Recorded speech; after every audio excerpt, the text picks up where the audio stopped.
Savsavning yalg'on yorliq yasab 18 taram qo'shinni yig'ish hikoyasi. Yaxshimisizlar do'stlar? Hammalarning hozir vaqtinglar xayrli bo'lsin. Unda qolsa 3 podshohlikni yana boshlab ketdik. Biz oldingi filmimizda Savsavninki egilik tiklash hikoyasini, ya'ni qo'shin to'plash hikoyasini so'zlagandik. Endi bu 8000 qo'shinni, ya'ni 3000 otliq chavandoz, 5000 piyoda askar yig'ib bo'lgandan keyin biz degandek bu endi plan tuzishga boshlaydi. Nishqa? Bu 8000 qo'shin hozir jiqdek ko'ringan bilan Dongjuo qarishtirishda yanala ozlik qildi. Chunki Dongjuo'ningki nurg'un qo'shini bor, nurg'un sarkarlar bor.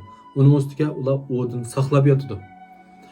Ular shu Fangshu, ya'ni shu o'rdini saqlag'uvchi. Ammo Savsav tarafdagilar ular hujum qilishdi. Har qanday vaqtda hujum qilish tarafdagi qo'shini cho'qim mudofaa qilishdan jiq bo'lgan vaqtda, kuchli bo'lgan vaqtda anandan yengil bo'ldi. Demak, bu qo'shin bakil ozib qoldi. Shunga bu yerda Dongjuo'ni yengish uchun cho'qim cho'ng bir qo'shin paydo qilish kerak.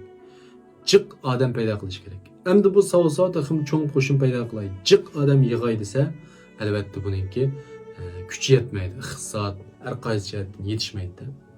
Endi bu boshqa yerdagi shu saqlayotgan, boshqa aymoqlarda saqlayotgan lashkarlarni, shularning boshliqlarini qoyil qilib o'ziga tortib aklaydi desa, albatta ular qoyil olmaydi. Ularni yo'qitib etib al qilib olay desa, bu yerda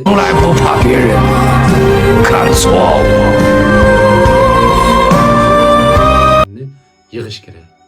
Ya'ni shu butun iqlimdagi pasiballarni, aymoq beklarni, qo'lida lashkar va amaliy kuch bolalarning hammasini yig'sak, hammamiz birlashib, ittifoqlashib Dongjuo'ni yo'qotish uchun otlansak, nurg'un qo'shin ittifoqlashsa buni yig'ilishimizda gap yo'q degan bir aqlni, ya'ni planni tuzib chiqadi.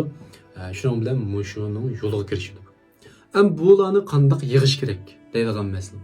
Ular hamda Savsavninki hozirgi amaliy kuchi yoki nom nam obro'y orqali yig'ayil desa, buningki nam obro'yi hamda yig'digan odamlarnikidan xeyli kichik. Masalan, Yuanshu deganlar hamda buni ko'zga ilib ketmaydi anchalik. Chunki bularning iqtidori kuchli. Masalan, amaliy kuch zo'rda. Shu hamda bularni yig'ish uchun cho'qim bir bahona sabab tepish kerak. Dongjuo qarshi chiqish uchun cho'qim bir sabab tepish kerak-da. Shuning bilan bu yolg'on yorliqdan birini tuzdi. Ya'ni podshohning yorlig'idan birini tuzib chiqdi. Ham bu yorliq deganga hammaylar bilamiz. Podshohningki arzusi yozilgandan keyin yon tarafga podshohningki tamg'asi bisilgan. Endi bu tamg'a shu o'rdik bo'lmanchilik yuz bergan vaqtda, ya'ni podshohni ag'vatlar ap qochib, sirqa chiqib ketgan vaqtda yutib ketdi. Shundan keyin topolmaydi buni. Bu tamg'a keyin chiqadi yana. Yani bunu so'zlaymiz.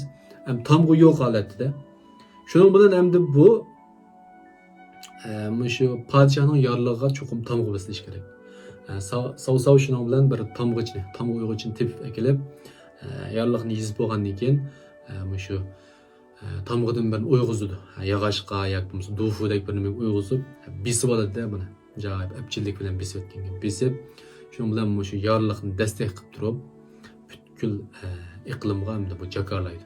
Yani cho'ng poziballarga hammamizga xat yozadi. Podshoh shundan bir tayyorlik tushirdi. Yani Dongjuo'ni yo'qtinglar. Dongjuo mening dushmanim, bu meni qiyin qistab avval boshqarib oldi hozir. Qo'choq podshoh qilib qo'ydi. Sizlar tuvanda bo'lgandan keyin sizlarga hamma huquqni berdim. Sizlar hamkorlashib Dongjuo'ni yo'qtinglar degan bir yorliqni yozganda hamda anaga Savsav. Yozgandan keyin shuning bilan Savsav aynan ko'chirib podshohning yorlig'imi shu deb shu 18 taram qo'shindagi shu pasiballarning hammasi evet. Evetgandan keyin buni topshirib olgan kishilar hammasi hamda buni ko'rgandan keyin shu Savsavninki gap bo'yicha yig'ilish boshlaydi. Bular hamda shu Henan o'lkasininki bir noyisiga yig'iladi. Ham bu hamda strategik o'rin shu vaqtda. Hammaylar shu yerga yig'ilish boshlaydi. Ham bu yig'ilganlarning ichida kimlar bor degan vaqtda muhim shaxslardan Savsav, Yuanshu, andan keyin Gongsunzan, Ma Teng, andan keyin Sunjian. Mushlar hamda asosliq pasiballar desakmi bo'ladi. Bu 18 taram qo'shinda albatta 18 tal pasibal bor. Lekin hammalar kinoni ko'rib baqqan bo'lsa ham bilamiz, o'sha 6 taylan hamda asos o'rin turdi, qolganlari bek asosliq emas. Yani ko'parak 6 hikoyasini so'zlaymiz bundan keyin. Qolganlari asosan bek chiqib ketmaydi. Demak, shu kishilarni sav-sav shu saxtiyorlik orqali yig'alaydi degan. Endi bular kelgandan keyin, yorliqni ko'rgandan keyin hamda buningga albatta bular ishonmaydi. Nimishqa? Bu 8 yoshga kirgan bola qanday yorliq tushiralaydi birinchisi. Ikkinchisi, podshoh Dongjuanninki nazarband ostida tursa, shu vazirlar bilan bevosita ko'risholmaydigan tursa, u sav-savga qanday qilib ko'rishib bu yorliqni yetkazadi. Buning bilan bu gumonlarni sav-savga degandan keyin sav-savmi buni oshkorladi. Bu yorliqni men yozgan. Ammo bu yorliqda deyilgan so'zlarni qaysimizning qig'isi yo'q. Qaysimizning podshohni qutqizg'isi yo'q degandan keyin hammaylar haqiqatan shunday deb bunga qoyil bo'ldi. Endi buningki yolg'onligini bilib tursa-mu, hammaylar buni rost bitim ish qashirdi. Nimishqa? Chunki buni yolg'onligini oshkorlab etsa, sav-savni hamda yolg'on aytdi degan taqdirdami 18 taram qo'shinning hech qaysi foydasi yo'q. Chunki shu yorliqni dastak qilib turib, shuni bular bayroqning ustiga qadab turib mangdida to'g'ristiga. Mangandan keyin demak bularning ishi to'g'ri bo'ladi, xalq hammasi qo'llaydi degan. Eng tüp maqsad nima desa, shu yorliq orqali askarlarninki, xalqninki, fuqarolarninki qo'llashiga erishmoqchi. Haqiqatan bu kuchini ko'rsatib xalqning qo'llashiga erishadi.